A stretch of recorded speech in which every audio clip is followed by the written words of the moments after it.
Këtë javë Spaku zgjodhi drejtuesin e ri, i cili do të pasojë Altin Dumanin, krye prokurorin që e ngriti institucionin në një nivel tjetër, duke e kthyer fal në radh parë forcës së shembullit të tij në një fakt konkret, historik do të thosha pa egzagerim, ato që duke një parull e parealizueshme kur unë e përsërisja gjatë kohës së betejës për të kaluar reformën drejtësi dhe më pas në rrugën e implementimit të saj. Një drejtësi që nuk sheh majtas e djathtas, po vetëm drejt. Për këtë fakt i përcjell edhe një herë Altin Dumanit shprehjen e respektit tim, si dhe uroj çdo të mirë në vijim.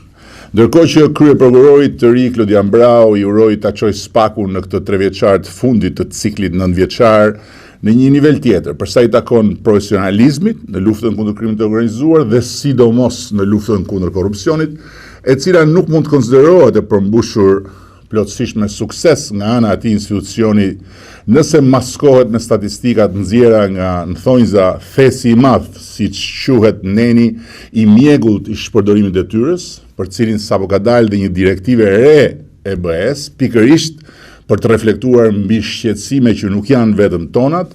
apo me lëre mediatike të llojit Big Brother, me transkripte telefonash të nxjerra në shkeljet ligjit nga dosjet hetimore, për cilat po ashtu BE-ja ka korniza shumë strikte ligjore. Kam shumë besim, se eksperienca e 6 viteve arritet e pa diskutueshme, si dhe mundësisht modestia e domosdoshme për të parë me sy vetkritik punën e deritanishme, mund ta çojnë Spakun në nivelin ku duhet të jetë 3 vjet nga sot.